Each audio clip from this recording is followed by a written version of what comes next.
Harry and Meghan Markle's surrogacy scandal has entered the mainstream media domain. The silence that lasted years has just been broken inside Buckingham Palace. For the first time, whispers surrounding Meghan Markle and Prince Harry's alleged surrogacy controversy are colliding with what many believe is a calculated royal response. Questions about secrecy, tradition, and the line of succession are erupting again, dividing public opinion and fueling global debate. Is this truly confirmation or just another interpretation of carefully chosen words designed to reveal nothing at all? And do you think the palace is hiding something or protecting privacy? Share your thoughts in the comments. Don't forget to like, share, and subscribe for more. When silence becomes the story. For years, the walls of Buckingham Palace held firm against a growing storm. But now that silence is under intense scrutiny. Allegations surrounding Meghan Markle and Prince Harry have suddenly surged from scattered online discussions into the center of mainstream attention, forcing a question many never expected to hear so loudly as the palace finally responded. What was once dismissed as fringe speculation has evolved into a full-scale public debate fueled by headlines, commentary, and a wave of renewed curiosity that refuses to fade. The shift did not happen overnight.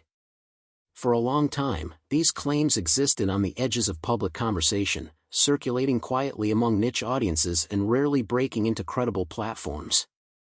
But something changed. As media outlets began picking up the story, repeating key questions, and quoting unnamed insiders, the narrative gained weight. It was no longer just rumor. It became a topic people felt compelled to examine. With that shift came pressure. Pressure on institutions, on individuals, and most of all on the monarchy itself. At the heart of the controversy lies a deeply sensitive issue. Legitimacy within the royal line of succession. The children of Harry and Meghan, once simply introduced through formal announcements, are now at the center of a debate that touches on centuries-old traditions. Historically, royal births have been treated with a level of transparency designed to remove doubt. That expectation rooted in precedent has collided with modern values of privacy, creating a tension that is difficult to resolve. As the public revisits these traditions, questions begin to surface again louder than before. The media plays a powerful role in this escalation. Each report, each quote, and each interpretation adds another layer to the unfolding narrative. Some voices suggest that the palace's measured communication style is itself meaningful, while others argue that it is simply consistent with long-standing protocol. The absence of a direct explicit statement addressing the allegations has become a focal point, with observers attempting to read between the lines. In this environment, even routine language can take on unintended significance. Public reaction has been swift and divided. For some, the renewed attention signals that there may be more beneath the surface, something yet to be clarified. For others, it represents the danger of speculation gaining momentum without solid evidence. The debate is no longer confined to isolated discussions. It has become a global conversation shaped by perception as much as by fact. Every statement and every silence is being examined with increasing intensity. As the pressure builds, one reality becomes clear. The story is no longer just about the allegations themselves. It is about how those allegations are interpreted, amplified, and sustained in the absence of definitive answers. The palace now finds itself at the center of a narrative it did not openly create, yet cannot easily escape. And as the spotlight grows brighter, the question lingers whether this moment marks the beginning of clarity or simply the deepening of a mystery that refuses to settle. As the surrogacy allegations break into mainstream headlines, what is the palace truly preparing behind closed doors? Damage control, or something far more calculated? And why are certain voices suddenly going silent while others escalate the claims, pushing the monarchy closer to an irreversible breaking point? Keep watching. Voices that ignited the fire. What began as quiet speculation soon found a powerful voice, and that voice refused to stay on the sidelines. As attention intensified around Meghan Markle and Prince Harry, one figure stepped forward with claims that would push the story into a far more explosive phase. Lady Colin Campbell, long known for her outspoken views on royal affairs, began raising direct questions about the circumstances surrounding the births of the couple's children, Prince Archie and Princess Lilibet. Her statements did not introduce entirely new ideas, but they gave existing rumors a sharper, more public edge. For years, conversations about these claims had lingered in scattered corners of the internet, often dismissed or ignored. But now, with a recognizable public figure speaking openly, those same ideas began to carry a different weight. Lady Colin Campbell framed her concerns around transparency and tradition, pointing to long-established royal practices that historically removed doubt about succession. She suggested that the lack of visible verification in these particular births had created a gap, one that speculation quickly rushed to fill. Her words, carefully delivered yet undeniably provocative, became a catalyst for renewed scrutiny. At the same time, media outlets began amplifying the discussion. Reports citing unnamed palace insiders added another layer of intrigue, presenting statements that hinted at unease behind closed doors. These insider quotes, whether interpreted as genuine concern or strategic leaks, fueled the narrative further. Tabloids and commentary platforms repeated key points, often emphasizing the most controversial aspects. Questions about timelines, medical confirmations, and unusual details surrounding the births were brought forward again, each repetition strengthening their presence in public discourse. As the claims spread, the focus increasingly turned toward the children themselves. Prince Archie and Princess Lilibet, once introduced through formal palace announcements, were now central to a debate they could not control. Observers began revisiting past details, searching for inconsistencies or overlooked moments that might support one interpretation over another. In doing so, the story shifted from a question of rumor to a broader examination of what had been publicly presented and what had remained unseen. I think that Harry and Meghan have wonderful works of fiction. I think their lives are a fiction. Yet, even as the narrative grew louder, it remained rooted in uncertainty. No direct confirmation supported the allegations and no official statement addressed them heed. This absence created space for interpretation. Some viewed Lady Colin Campbell's comments and the reported insider remarks as evidence that concerns were being taken seriously at some level. Others argued that the entire situation reflected how easily speculation could gain momentum when repeated often enough. The same information filtered through different perspectives led to sharply divided conclusions. What made this phase of the story particularly powerful was not just the claims themselves, but the way they were delivered and received. A single voice amplified by media attention and supported by suggestive reporting had transformed a lingering rumor into a dominant narrative. The controversy now had identifiable drivers and their influence was undeniable. As the discussion continued to spread, one question lingered beneath it all. Whether these voices were uncovering something hidden or simply shaping a story that was growing larger with every retelling. Behind these explosive claims, the story begins to twist in unexpected directions. But who is really pulling the strings? And why are these voices resurfacing now? Stay tuned. A crown question from within. What began as speculation now edges into something far more serious, raising questions that reach beyond headlines and into the foundation of the monarchy itself. At the center of this growing tension are Meghan Markle and Prince Harry, whose children, Prince Archie and Princess Lilibet, remain part of the royal line of succession. As public debate intensifies, the issue is no longer limited to rumor or personal scrutiny. It now touches on constitutional tradition where clarity has always been considered essential. For centuries, the rules surrounding royal succession have been guided by strict principles designed to prevent uncertainty. One of the most important of these principles has been the unquestionable legitimacy of birth. Historically, royal births were not treated as private family matters, but as events of national significance. At one time, even government officials were required to witness these moments to ensure there could be no doubt about who stood in line for the throne. Although those practices evolved over time, the expectation of clear and reliable confirmation never fully disappeared. It remained part of an unspoken contract between the monarchy and the public. In this context, the current controversy takes on a different weight. Critics argue that the births of Archie and Lilibet did not follow the same visible patterns of verification seen in previous generations. They point to the limited public details and the absence of widely recognized confirmation from medical authorities as factors that have allowed uncertainty to grow. These observations repeated across media platforms have transformed private speculation into a broader institutional question. If the rules have always required clarity, some ask, why does this situation feel different? As these concerns spread, more extreme suggestions have emerged. Some voices have called for a review of the children's positions within the line of succession, arguing that any unresolved doubt could undermine the integrity of the system. These calls are not presented as conclusions, but as demands for reassurance. Supporters of this view claim that transparency would settle the issue quickly, restoring confidence and ending the debate. Others, however, see these demands as an overreach, warning that they blur the line between legitimate inquiry and invasive speculation. The tension lies in the gap between tradition and modern expectations. On one side is a system built on centuries of precedent where public certainty was once considered non-negotiable. On the other is a more private approach to personal matters reflecting changes in how public figures manage their lives. This clash creates a space where interpretation thrives. Some interpret the lack of detailed confirmation as meaningful, while others insist it is simply consistent with evolving norms. What makes this moment particularly significant is how quickly the narrative has shifted. A discussion that once seemed distant, now carries implications for the credibility of the monarchy itself.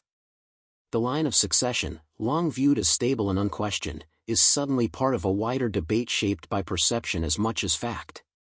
As the conversation continues to unfold, it raises a deeper question about whether tradition can adapt without losing the certainty it was designed to protect, or whether that uncertainty is already beginning to take hold. Behind closed doors, the monarchy faces a question that could destabilize everything. Can succession rules be bent? And who decides legitimacy when tradition collides with uncertainty? If birth verification is challenged, how far will authorities go next from here? Now, stay glued. The evidence no one can see.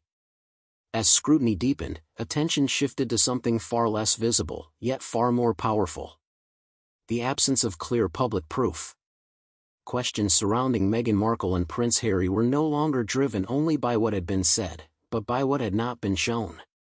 In a story shaped by detail, it was the missing pieces that began to draw the most attention, turning silence into a focal point of growing uncertainty. Traditionally, royal births were moments of careful documentation. While practices changed over time, the expectation remained that credible medical professionals would confirm key details, ensuring public confidence in the line of succession. These confirmations were not designed to invade privacy, but to remove doubt. In most cases, brief but clear statements from trusted sources were enough to settle any questions before they could take hold. That pattern had been repeated across generations, reinforcing a sense of stability and trust. In this case, however, observers noted a difference. The births of Prince Archie and Princess Lilibet were announced through official channels. In his newly obtained birth certificate, it shows Archie Harrison Mountbatten Windsor arrived May 6. Yet the level of publicly visible verification appeared more limited than some had expected. There were no widely discussed confirmations from identifiable medical witnesses presented in the same way earlier royal births had been handled. For some, this absence was simply a reflection of modern privacy standards. For others, it became a point of concern, raising questions about why the usual clarity seemed less apparent. As these observations spread, the narrative began to shift. It was no longer about proving a claim, but about explaining a gap. Commentators pointed to the lack of detailed medical acknowledgement as a factor that allowed speculation to grow unchecked. Without a clear reference point to settle the discussion, each unanswered question seemed to create another. In this environment, even ordinary decisions appeared open to interpretation, and routine privacy measures were viewed through a more suspicious lens. At the same time, a competing perspective continued to push back. Supporters of the couple argued that expectations had changed and that personal medical details should not be subject to public demand, regardless of tradition. They emphasized that official announcements had been made and that no evidence had surfaced to contradict them. From this viewpoint, the focus on missing proof was less about genuine concern and more about the persistence of rumor. The absence of additional detail, they argued, did not automatically suggest something was hidden. This divide highlights a deeper tension between two competing ideas: the right to privacy and the demand for transparency. On one side is a long-standing system that relies on public certainty to maintain trust. On the other is a modern understanding of personal boundaries, even for those in positions of visibility. When these two ideas collide, the result is not clarity but confusion, where each side interprets the same situation in entirely different ways. What makes this moment particularly significant is how the lack of visible evidence has become evidence in itself, at least in the eyes of some observers. The conversation is no longer centered on what is known, but on what remains unseen and unexplained. As the story continues to unfold, this absence does not resolve the debate. Instead, it deepens it, leaving the larger narrative suspended between trust and doubt with no immediate path to certainty. With no public witnesses, no confirmed medical proof, and only silence surrounding the claims, doubts begin to spread. But what is being hidden? Who is controlling the narrative? And why does every official silence feel more revealing than the truth itself at this very moment?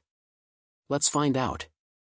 When silence speaks loudest, as speculation intensified, attention turned toward the one voice many expected to respond. Yet, it remained carefully restrained. Inside Buckingham Palace, there was no direct statement addressing the allegations surrounding Meghan Markle and Prince Harry. Buckingham Palace is usually to say that they've announced an investigation into the bullying claims against the Duchess of Sussex. Instead, the palace continued its long-standing approach, issuing only formal limited communications when necessary and avoiding any engagement with unverified claims. What might once have been seen as routine suddenly carried a different weight as observers began searching for meaning in what was not being said. This approach was not new. For generations, the royal household has followed an unwritten rule often summarized as never complain, never explain. The idea behind it is simple. By refusing to engage with speculation, the institution preserves its authority and avoids giving attention to claims that may not deserve it. Official announcements typically focus on confirmed events, offering essential details without expanding into personal or medical matters. This measured style has been used consistently, creating a predictable pattern that reinforces stability and control. In this case, however, that same restraint has become a source of tension. As the surrogacy allegations gained visibility, many expected a clearer response to settle the growing debate. Instead, the palace maintained its usual distance, leaving the claims unaddressed. For some, this silence is entirely consistent with protocol, a sign that nothing unusual is happening behind the scenes. They argue that responding directly would only validate speculation and encourage further scrutiny, setting a precedent the monarchy has long avoided. Others interpret the situation differently. In the absence of a direct denial or clarification, they see the silence as meaningful, suggesting that something remains unresolved. This perspective does not rely on confirmed evidence but on interpretation, where every pause and every carefully worded statement is examined for hidden signals. Routine language once seen as neutral is now viewed through a lens of suspicion, as though it might contain clues meant to be read between the lines. In this environment, even consistency can appear unusual. The role of public perception becomes critical at this point. When information is limited, audiences often fill the gaps themselves, guided by personal beliefs and the influence of repeated narratives. Media coverage and commentary amplify this effect, highlighting the absence of a response as much as the original claims. Each discussion reinforces the idea that silence itself is part of the story, transforming a deliberate communication strategy into a subject of debate. This dynamic creates a complex situation for the monarchy. Responding directly could risk legitimizing the allegations, while remaining silent allows speculation to continue unchecked. Both options carry consequences, and neither guarantees clarity. The palace's decision to follow its traditional approach may reflect confidence in established protocol. Yet, it also exposes the institution to modern expectations that demand greater transparency. As the narrative continues to unfold, the silence from the palace stands at its center, not as an answer, but as a presence that shapes every interpretation. It leaves the story balanced between trust in tradition and suspicion of what remains unspoken, suggesting that in this case, what is withheld may carry as much influence as anything that could be revealed. But who benefits from the unanswered questions? And what truth does silence itself begin to confirm before everything changes again? Let's unravel the truth. How repetition turns doubt into belief. As the controversy continued to spread, the focus began to shift from the claims themselves to the way those claims were being told. Stories about Meghan Markle and Prince Harry were no longer just isolated reports. They had become part of a wider media cycle where repetition and framing played a powerful role in shaping perception. What people believed was now influenced not only by facts, but by how often and how strongly those facts or interpretations were presented. Tabloids and commentary platforms quickly became central to this process. Each outlet approached the story with its own tone, some emphasizing suspicion, others presenting the situation as an unresolved mystery. Headlines were crafted to capture attention, often highlighting the most controversial aspects while leaving room for interpretation. In many cases, statements from unnamed insiders were introduced as supporting details, adding a sense of authority without offering clear verification. These anonymous sources, while difficult to confirm, became a recurring feature, reinforcing the narrative with each new mention. As the coverage expanded, a pattern began to emerge. Similar points were repeated across different platforms, sometimes with slight variations, but always maintaining the same underlying message. Questions about timelines, medical confirmation, and traditional practices appeared again and again, gradually becoming familiar to the audience. With each repetition, these questions began to feel less like speculation and more like established concerns.